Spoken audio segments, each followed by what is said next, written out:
Welcome back, JS and Unfiltered fans. I'm back with another video.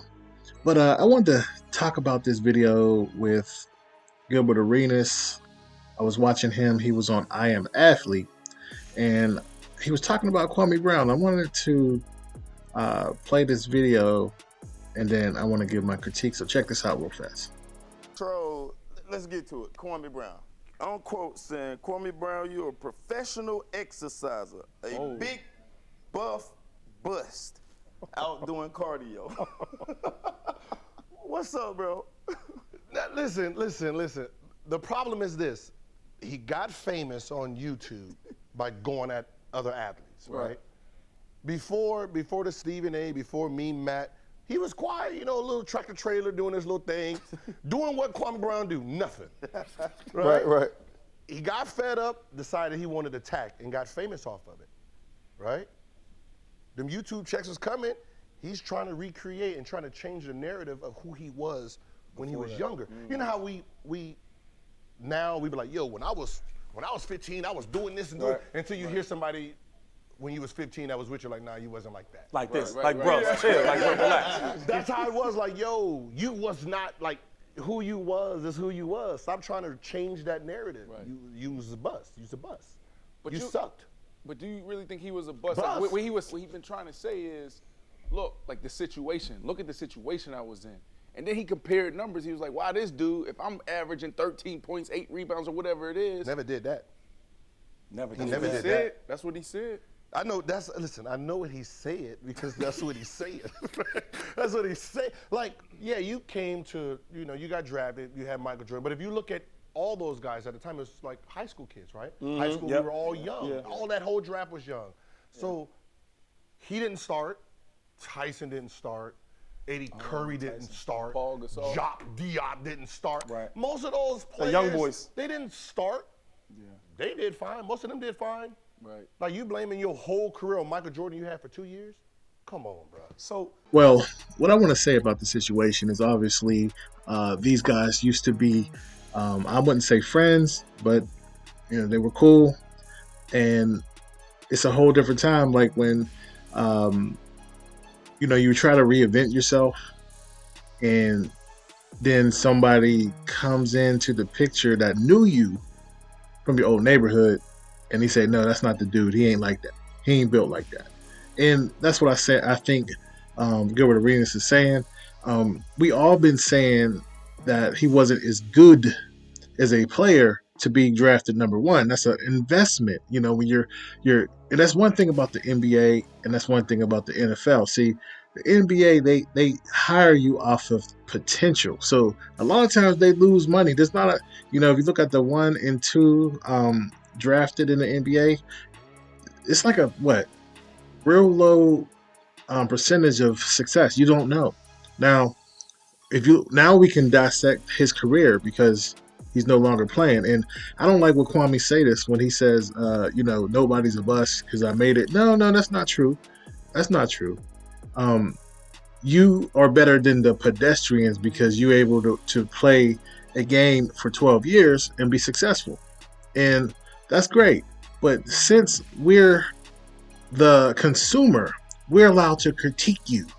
It doesn't matter. Like, you could sit there and say, if I go to a beautiful restaurant and I'm allowed to give them a 1 star if the product is not up to par, because that's the right. I don't have to be a cook or a chef to say that this food is nasty. Now, his whole career, which he don't like to talk about anymore, obviously, because he don't like the NBA. He saw some things that a lot of us did not see, but his peers saw it too. And they were able to get the bag, and they were able to have some success. Gilbert Arenas was a 2nd-round draft pick. He was not up there like that. I think Richard Jefferson was higher than him in the draft. So he had to work his way up. And that's the difference. Now, I'm not saying that Kwame wasn't a hard worker, because I heard he was. I heard he was a hard worker.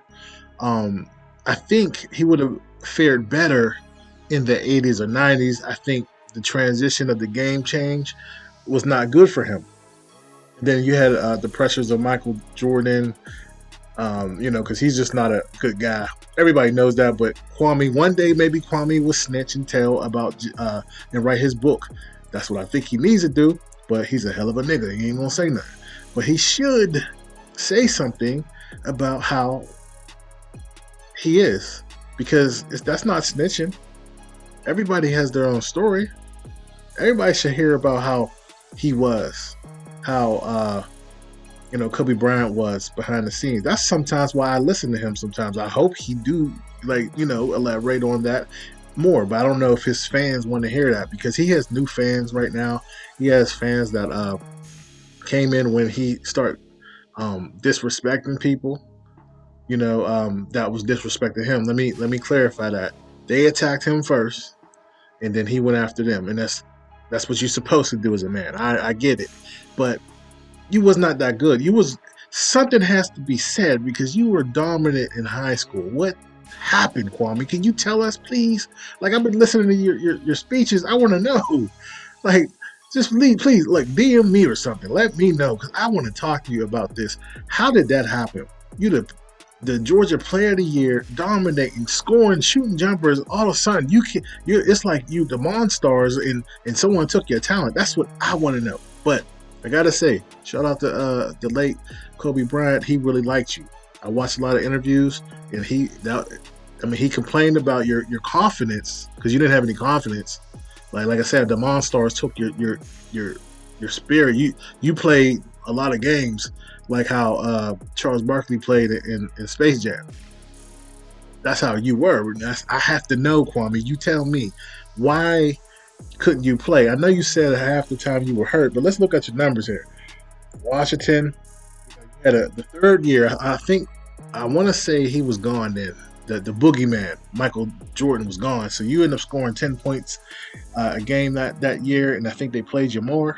And then the next year you went down to 7, and then they got rid of you. Then you went to the Lakers for a couple years, and after that, I don't know.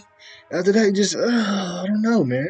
So you played 253 games with Washington, and then you would think, because like most players, when they start peaking at the age or the third year, like you look at Kevin Garnett, you look at all these other players that's not LeBron, they peaked in their third year with Michael Jordan. Shout out to Mike. But you went backwards, and then you played 136 games with Kobe, so you played with the best. So you would think by the time you got to Detroit, you would be dominating there. You played 106 games there. I mean, I guess you're a good guy because you made good relationships. People like you, I guess. I don't know. But then after that, you was a journeyman, and you never made anything past 10 points a game. And now, I hear what you're saying. I don't think you should call somebody out their name or whatever. But hey, man, this is entertainment, man. And it is what it is. Like, this is what you decided to do with your life. If you didn't do it, if you was sitting there working on your tractor and whatever in the hood, then, that's fine. And we never knew you, but now we do. And that's just what people do. Now, I don't think you should disrespect people, call people out their name and stuff like that either. But, because I'll never do that to anybody. I don't, when I critique LeBron James, I just critique his basketball career. I don't critique his family. Only person that I personally talk about is Dwayne Wade, because that's different. Like, we're messing up families, and you're the spokesman of it. So I will talk about that. But any other stuff, it's just basketball, just sports. Hey, yeah, you're right. Well, we know none of us can make it. You're better than us when it comes to basketball. You had a job of 400 people for 12 years. That is fantastic, but you did not achieve playing it, being the number 1 draft pick. You didn't get that money back, bro. Did you? No. And I wouldn't expect you to, because I would keep it too. But at the same time, you should have had some good year, But like I said, I think you was born too early. Because if you would have played in the back in the time with Charles Oakley in the 85 or the Knicks in the 90s, you probably would have been an all-star, bro, in my opinion. But I think the game was changing. They were looking for a new star because Michael Jordan was gone, and everybody wanted to be like Mike at the time. And honestly, that was a terrible draft, in my opinion. Like, if we look at most drafts, that was a bad draft with talent, and that's what was going on. Like I think, in my opinion, the talent was going down because everybody was going from high school to pro and they wasn't ready. And that's what happened. So then now you got all these players from the '90s retiring, and then you got these players from the 2000s who's not ready to play. But that's just my opinion. Tell me what you think about what Gilbert Arenas said about this situation, and leave it in the comments, and I'll see you in the next video.